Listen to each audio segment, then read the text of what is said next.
right, welcome to This Week in Drones Tuesday edition. I'm joined by a great panel today, and we're excited to talk about just the future of drone security as well as enablement and how we can move forward as an industry into the future with strategy, bringing just communities together like law enforcement and critical infrastructure to create BVLOS projects as well as secure the airspace. I'm joined by Andrew. Do you want to go ahead and introduce yourself? Sure. Hey, everybody. My name is Andrew Corsaro. I'm the Vice President of Consulting Services for Z-Beta. We're a physical security consulting and managed services firm. And one of our areas of expertise is airspace security. And then Nate, do you want to go ahead and introduce yourself? Yeah, thanks, Josh. Good afternoon. My name is Nate Ernst, the founder and president of the TACTIN Group. We are an airborne consulting company for critical infrastructure and utilities. Focused on advanced unmanned aircraft and manned applications, as well as technology integration.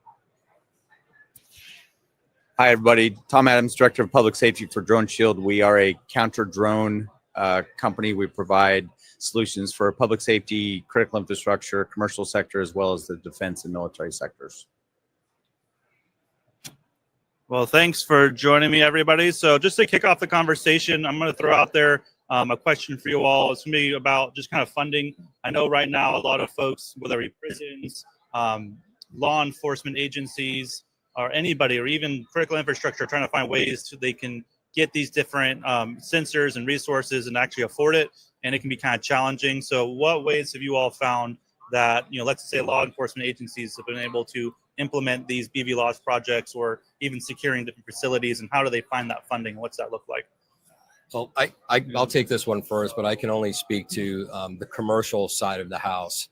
And I spent many years as an end user in executive roles managing corporate security for global companies. And I'll tell you that when it comes to horizon threats, which Counter-UAS has been on everybody's radar for a pretty long time, but now it's become at a critical mass. And the way that I've seen successful organizations seek funding are really aligning the risk with their already identified company, we'll call it the 10K report. If you're not familiar with that, it's a report companies put out, list all of their top risks, and align your strategy with what those company risks are. For example, we know that SUAS is being used for cyber and espionage and surveillance events. That's happening on a daily basis. The cyber element is usually in the top 2, top 3 risks for any large company. And I think if you take that approach initially to what the risks are from the drone threat, and you align it with something like a cyber related risk, you're likely going to get funding a whole lot quicker and a lot easier, since in the physical security commercial world, cyber is always heavily funded. Physical is usually kind of second best to that. And I think it'll open up avenues. It will allow you to do risk assessments in a way that's quantifiable. Hopefully you find the right partner to help you do that. But once you put that together, I think it would be a very difficult challenge to say we can't fund this program. So that would be my recommendation on the commercial side. Yeah, so as a former end user of the technology, I know that I've never heard of anybody that has an unlimited budget every year. So you have to really spend your resources appropriately. Just like with anything else, you can start out at a less expensive level and evolve into a more complex solution. For example, you can start out with working on training, doing policies and procedures, tabletop exercises, working with your internal and external stakeholders, maybe looking at some lower cost RF detection technologies as kind of a beachhead for gaining some airspace awareness, seeing what's going on in your airspace, and all the information that you gather through all of those different, whether it's a risk management profile, drone vulnerability risk assessment, working with your stakeholders and such, you may be able to eventually gather enough information that would justify kind of scaling your drone detection technologies to be able to detect and assess the threat from a wide variety of drones that are in the airspace. And Nate, I know one area that folks are aligning with right now are enabling drone programs for flights, especially going beyond line of sight. I know with Part 108, that world is changing quite a bit. I know we kind of talked a lot about security, but would you mind kind of talking a little bit about enablement and how folks are maybe aligning their drone programs, as far as like even doing, surveying power lines and for utilities and things like that, and how they're getting funding for those programs? Yeah, absolutely. So it's a little bit different on the utility side, right? Because they're for-profit companies, right? But what we're finding, well, no, it's not that we're finding it now. We've been finding this for years, right? So in some way, shape, or form, UAS is a force multiplier, right? And if you're a force multiplier, you're a capital asset. And if you're a capital asset, you can amortize it, right? So a lot of times, utilities will have different programs, right? And they'll follow the crawl, walk, run approach, right? Common term in aviation, we've all been talking about it. Fundamentally, though, another buzz term we've all been talking about is beyond visual line of sight, and it's coming. Well, fundamentally, it is now here, right? Yeah. Part 108 isn't through NPRM. There is a legal process now. It will take some time, but there is a legal process by which the FAA is developing Part 108, right? And so fundamentally, Part 108 allows for extended beyond visual line of sight operations with much larger, much more complex aircraft at scale. But the key variable is to the masses, right? Part 108 is for the masses. So we've been talking about 44807 and other podcasts, Part 91. There have been a few that have been operating those aircraft at higher altitude, longer range, but it's very scattered. There's only a handful doing it. Part 108 brings that to the masses. So what does that do for different programs and operations? Well, the aircraft will become larger, right? The workforce will be multiplied. So the physical human footprint may be reallocated to other projects, right? And they'll be flying larger, longer, and higher missions. That's awesome. And that will also pose a new risk. You can look at the security side again. As you're seeing this proliferation of drones, even the larger drones, like you see, Amazon's drones are pretty sizable. What's that going to look like for the security side? Do you think that we'll see more need for security? As the more drones are in the sky? Yeah, I'll take a first stab at this. The airspace, to your point, is getting a little bit more complex. You're going to have more commercial use of drones in the airspace, whether it's cargo delivery.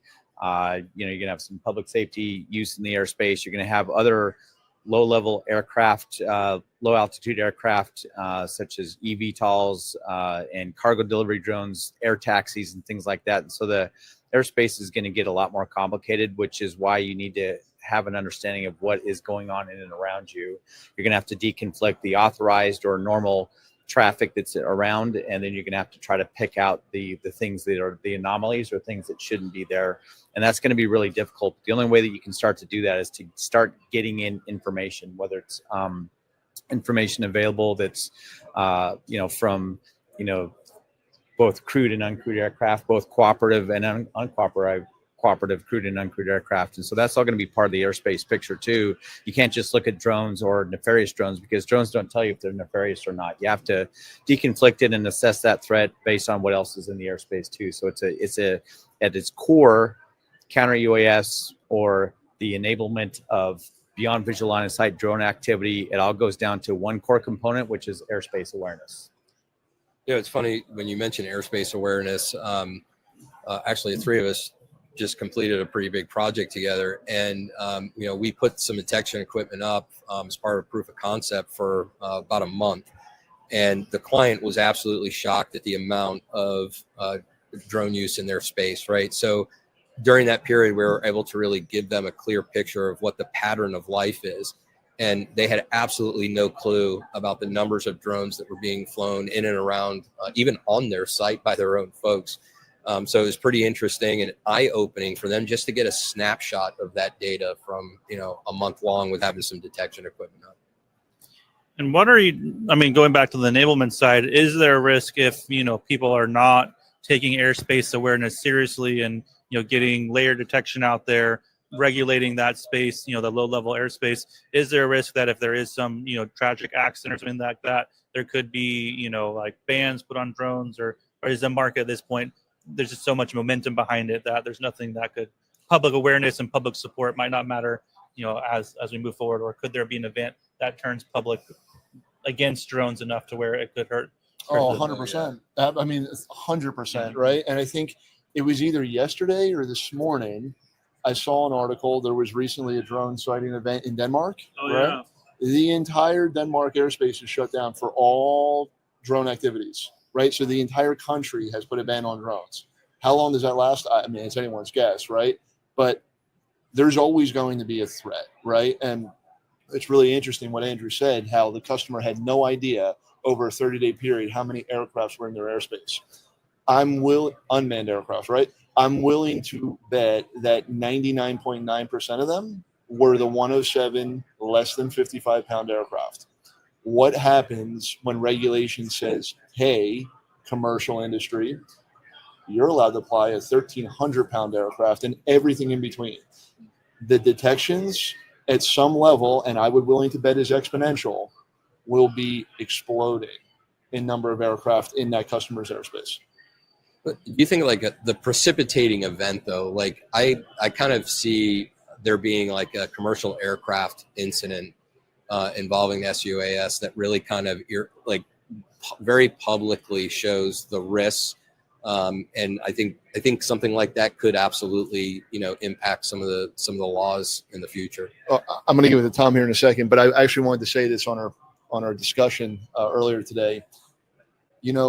We as humans in society, we're always reactive, right? Very rarely are we proactive to anything. And so while we're making a concerted effort to be proactive and it's good for industry, I think it's going to be a casualty event. Yeah. It has to be, right? You saw even the Totally plane, agree. those drones that hit the super scooper plane. There's a drone that hit a helicopter. So I mean, Yeah. Well, you had some great stats. We were talking earlier about airports. Oh yeah, you like that? Yeah. Can you repeat them? impressive. Because Yeah. that was really interesting. So really interesting. So as of July of this year, within the FAA, there's 822,000 registered SUAS. It's a big number, but what's the number of non-registered SUAS? 10 times that. Right. And then in the commercial airspace, just general aviation, so none of the special stuff, just general commercial traffic, there's about 268,000 flights.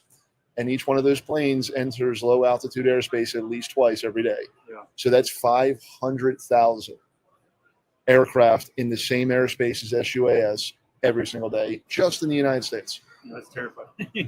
And what are the stats around near misses that are reported? I mean, I'm sorry to keep we're playing ping pong here. We're Tom. So yeah, that was a really interesting stat. I think it was for last year. It was recent, like a rolling 12-month average, whatever it was. The FAA said, let's just say, I think it was last year, for all of the aircraft reported near misses, aircraft to aircraft reported to the FAA, 73% of it was aircraft on drone. Wow. I promise, you can keep it now. Actually, let me go back. The point I wanted to make is kind of related around to this is, are we willing to accept the consequences of not acting now, beginning to not act now?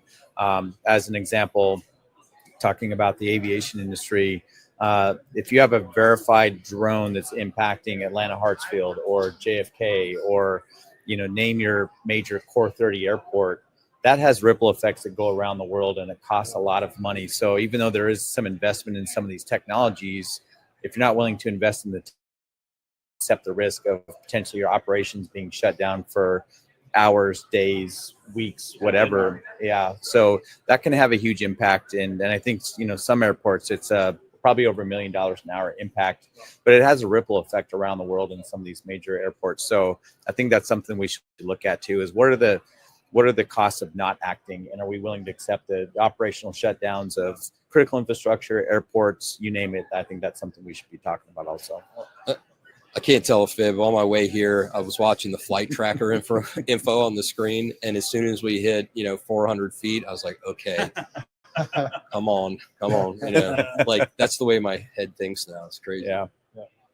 I don't know if you guys have been following what's going on in Denmark, but looking at the articles, and obviously I'm not cued in anything that's secure or anything like that, but it looked like it could have just been like just people flying recreational drones, and maybe they put up a couple of drone detectors, RF sensors or something like that, and just start noticing them. I mean, they could have been Russian, nefarious drones, but do you guys know anything about that? Or, I mean, I just thought it's kind of funny because I'm like, they might have just had somebody who actually started paying attention to it and realized there's drones around. And they might have been there the whole time, just some kid flying it. But yeah, what are your guys' thoughts on what happened in the haven't been able to do a deep dive into it, but I will just say in general, part of when you're looking at airports and if there's is it a visual? Whenever I see these incidents, I'm looking for a couple different things. I'm looking for the wording in the articles. Yeah. When they say that was it detected with detection technology, or was it a sighting of a drone? Because I like this suspected sighting of a drone, especially at night. They can be mistaken for planets, low Earth orbit satellites, other aircraft. And even then, some drones, you can fly drones at night, but it really depends on where those drones were flying. Was it, impacting the approach and takeoff areas? Was it near the airport? Was it over a neighborhood? And so I think we should, when we have those types of things, we should be getting more information to help us understand what's going on. Is it detected with verified detection equipment? Was it visual? Verified with detection technology? Was it just visual? Because that adds a lot of context to it. I think too, from like an enforcement perspective, like the public isn't going to follow a law unless there's teeth on it. And like I hear 70% of the aircraft, or I forget what you referred to it, but like drone near misses, aircraft on drone. Yeah. Like how many of those people were prosecuted? Right. And I think if you look at the data, I mean, I've talked to various, FBI officials, and, it's like, it seems like it's kind of hit or miss whether or not somebody's getting prosecuted. But if there's a real fear by the general public, like, hey, you don't want to fly your drone near an airport or near an aircraft, you're going to get arrested. I think that might help maybe mitigate future events. But right now, it just feels like there's sort of a very late enforcement element there. And when people do get caught, they get a strongly worded letter versus like, hey, we need you to come in and sign your citation or something like that. But I feel like there needs to be consequences, because they are putting people's lives at risk. Let's not completely look away from the fact that eventually this is going to go bad and cost people lives, right? Yeah. And then all of this is going to come out, and we're going to talk about, well, why didn't we do? If we can think of the why didn't we do that now, we should be considering doing it. Right. So I just think that, if we're really going to use the laws to impact people's action, you got to put some teeth on it. I think speaking of that, I was talking with Matt Rowland from Wayne, Indiana. He has a big DFR program out there, and they don't allow, at least at certain times, they don't allow anybody to fly their drones downtown. And they just have some sensors in the area, and every time somebody goes up there, they give them a warning. And then they said in a few years they've been running the program, they've gotten one ticket of somebody who was violating it more than once. And it's a lot of times just people who aren't aware and don't realize that there's an issue. So I like to think it's like people think of detection as just being passive sniffing or just looking at it without actually, there's no action you can take. But in reality, there is a lot of action that you can take. And you can, if you're the police force, you can work with your local government to codify the FAA rules. And a lot of times they're like, well, we can't stop people from flying over these facilities, but you can codify the FAA guidelines to where you can go and at least give citations. And it's interesting too, like in the commercial space, like what we hear a lot from security leaders around, like, do we want to develop an airspace security program? Their first thought is, well, why would I do that if I can't do anything about it, right? And I think we all agree that's kind of a misnomer. There are things that you can do to help mitigate the risk long term, but one of the things that I've seen and appreciate is that states are really stepping up and developing state level surveillance type laws, right? That would 100% support a detection program in place that provides evidence to, we are consistently seeing the same drone. It's flying, surveillance patterns. Like you could build a case based on that data. I don't know. I think that there's going to have to be a shift here, and the shift is unfortunately going to probably result in people getting hurt. Do you remember the Palisades fire and the Mavic Mini that went into the firebomber? Anybody know what happened to him? yes. Yeah. Go ahead, Josh. I actually talked to the FAA has like a law enforcement liaison there, and I was at Marsec West and I got to talk to her. She was really awesome. And she was actually involved in kind of getting that person. I don't remember all the details, but I believe they turned themselves in to law enforcement. I don't know if maybe you remember differently, but he did get a pretty substantial fine, but it was still just a fine. It wasn't very catastrophic. It was like $10,000 or something. And, but yeah, go ahead. Maybe you can speak more to it. Yeah, I mean, I don't have a lot of information to give that's very different. I know that it was prosecuted by FBI out of LA. So a lot of that you can probably gain, some information from the press release, but the person who was involved in that incident, that the fine was pocket change for that person, because they were a big software person involved. I believe from what I read, it's involved in some software gaming franchise type stuff. So it was a writing a check out of the checkbook sort of thing, whereas it probably would have devastated me. But yeah, that one was a pretty extensive investigation. I'm not aware if they turned themselves in or if they were found out through typical investigative actions. But it just kind of shows the highlight of the careless and clueless in the airspace. That took a tanker out of commission for a period of time, and may have cost some extra, property damage, property loss within that LA area, and that was a big deal. But that's not the first time we're going to see that. It's not the last. It's just going to become with the airspace becoming more crowded, it's going to happen more often. Yeah. I think one interesting question I have for kind of the panel. I know mitigation obviously is not allowed. Just a little disclaimer: the FAA owns the airspace. You're not allowed to mitigate a drone, even if the state law says you can. Still federally illegal. I know that there's only a few three-letter agencies who have the authority to do that. That being said, I know there has been a lot of push and a lot of pressure put on the government to allow some mitigation. Where do you guys see mitigation coming in, especially with, obviously, as a pilot, it's not a great idea thinking you're flying out there and somebody's just shooting stuff into the airspace, right?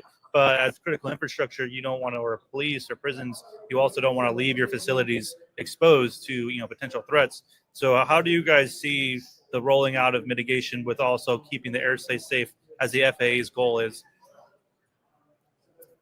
I mean, you're the mitigation expert here, but here's where I'm very kind of looking into the future, trying to read the tea leaves.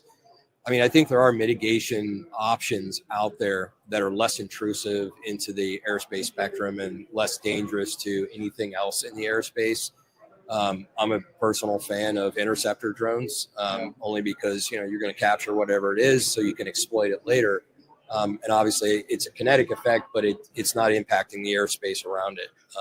I do think at some point that critical infrastructure entities will have defeat capability. I think we'll get to the point where they will have to have the ability to, and I say that meaning have to have the ability because the city, county, state relies on their services to the public.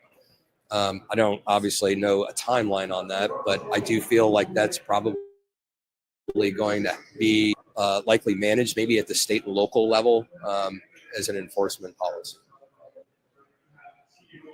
Yeah, so I think in the near term, what I would see is a lot of the mitigation capabilities are going to start at state and local level for expansion, and it's going to be really focused around some of the upcoming outdoor events and venues that are happening in the United States related to the FIFA World Cup, LA Olympics 2028. I think that's where you're going to see the focus. I think it's something to keep in mind is that the authorities that do exist for those certain agencies, it's not a blanket approval to mitigate drones whenever and wherever you want. There are specific locations, dates, times, there's flight restrictions in place. And so I see that this is going to continue in that direction where they're going to really focus on some of those large, vulnerable outdoor stadium events and venues that are coming up in the very near future. And if you look at the Trump administration executive order that was released back in June, you'll see that it has that stadium flavor where they're looking at using the FBI Joint Terrorism Task Force concept to bring state and locals in, begin to train them, and potentially equip them to be a force multiplier for the DOJ and DHS, who are also in favor of seeing these capabilities and authorities given to state and local law enforcement. Because I think we all understand that that's where it belongs, and that the feds can be an enabler or bring in some extra capabilities or to fill some gaps. But I think ultimately it needs to belong at the state and local level, and with success there, we might be able to expand to critical infrastructure, because I don't think we can ignore the vulnerabilities of our critical infrastructure. We have to get to that point where we can start to thoughtfully deploy it. But I think it's going to start out state and local first and expand from there. But I hope to see it go to critical infrastructure. And Nate, I think it kind of brings a question to you. So I know you've been talking about like physical mitigation, but one thing people talk a lot about, and I think some of the executive orders talked about putting flight restrictions around utilities or different venues. But when you're looking as a pilot about trying to plan a flight path across LA, and half of the 75% of the space now is restricted, where do you see the balance between, hey, we need to have a safe airspace, but maybe restricting the air, putting flight restrictions around facilities might not be the best path, or do you see that as being the best path forward? Well, I think it's a two-phased approach, right? I think it's a balancing act between protecting your critical infrastructure, but also enabling industry, right? And so, classic case in point is, let's go back to your LA example. 75% of LA is under some sort of a restriction because of infrastructure. Well, what happens if it's the utility or a contractor of the utility trying to use UAS to operate and inspect that infrastructure? So one of the things with Part 108 is giving the infrastructure operators or the owners the right to designate if their assets are restricted for flight.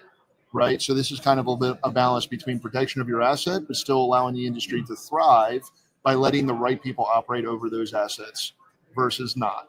Right.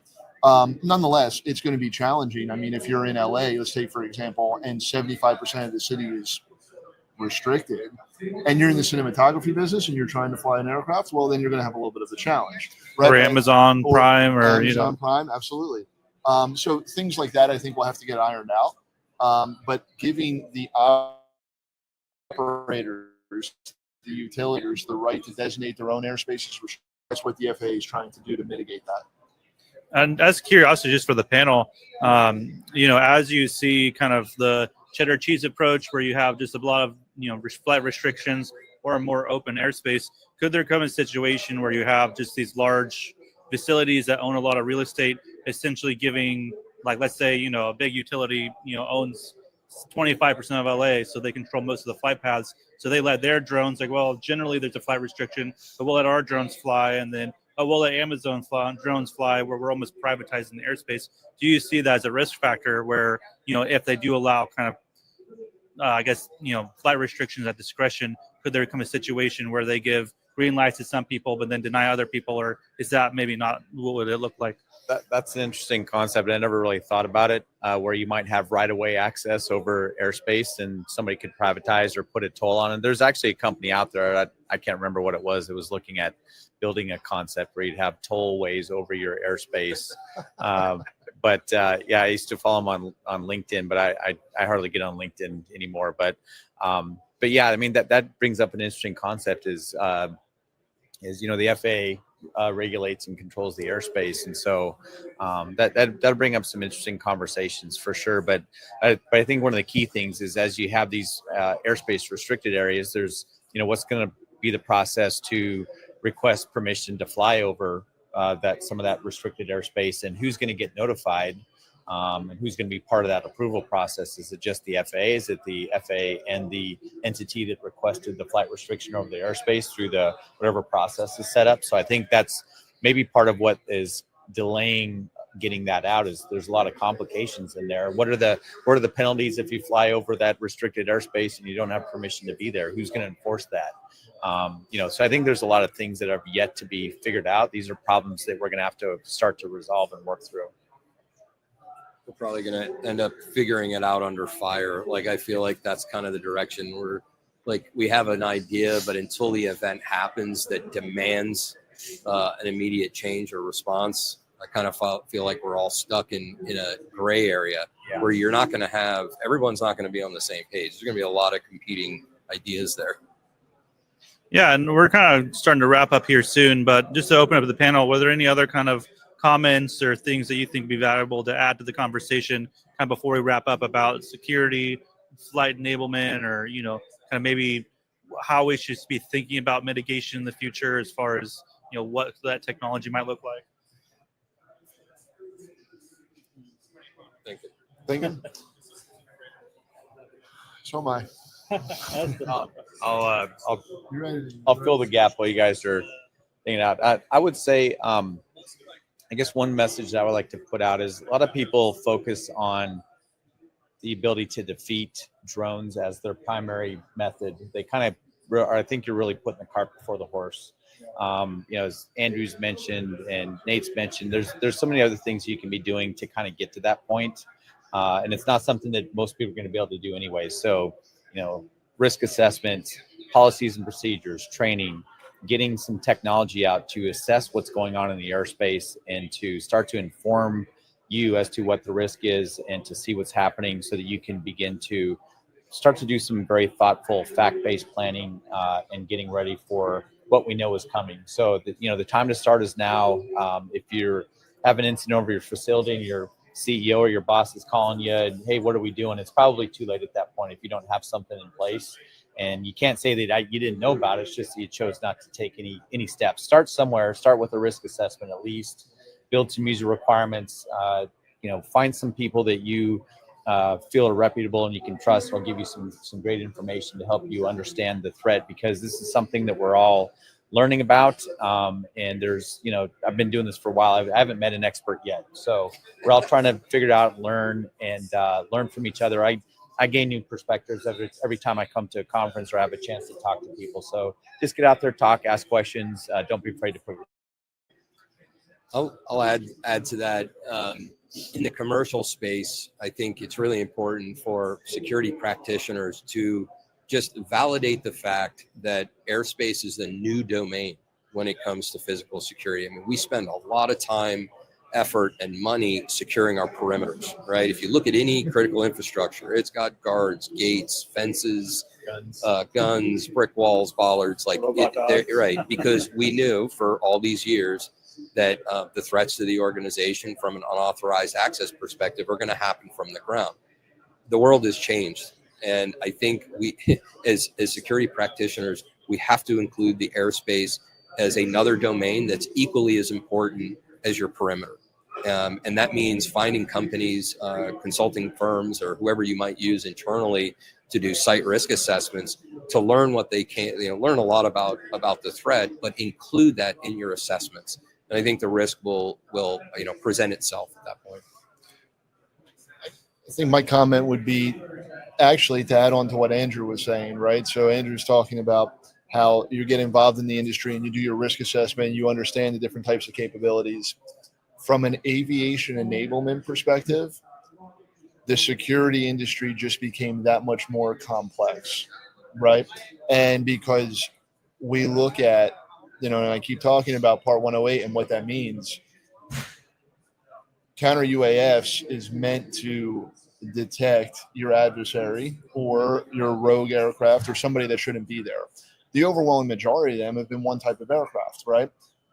Industry is now changing, and that aircraft profile is going to explode, right? So it's just another added layer to what Andrew was saying as far as understanding the industry and what's capable. That makes a lot of sense. And I like to say it's like people always think about security just watching the environment with being kind of inert. In reality, security can lead to deterrence if you start putting policies and training in place where when you detect drones, you can go and intercept the pilot and talk to him and say, hey, you can't fly here. Or if it's in a situation where it's dropping contraband or doing things they're not supposed to, telling your guards to go over there and track that drone. You can even have your own drone that goes up and circles the kind of intruder drone. There's things you can do. I call it soft mitigation. Yeah, soft mitigation, exactly. So Trademark now, by the way. Trademark. Oh, I can't say it. I'm gonna get. Oh man. But yeah, so you're not helpless, and there's things you can do. And definitely, if you have questions, reach out to these gentlemen. They're all great resources. We're here at GSX right now, just talking with folks and seeing how we can move the drone industry forward. Thank you, everybody, for tuning in, and make sure to tune in next week. We're looking forward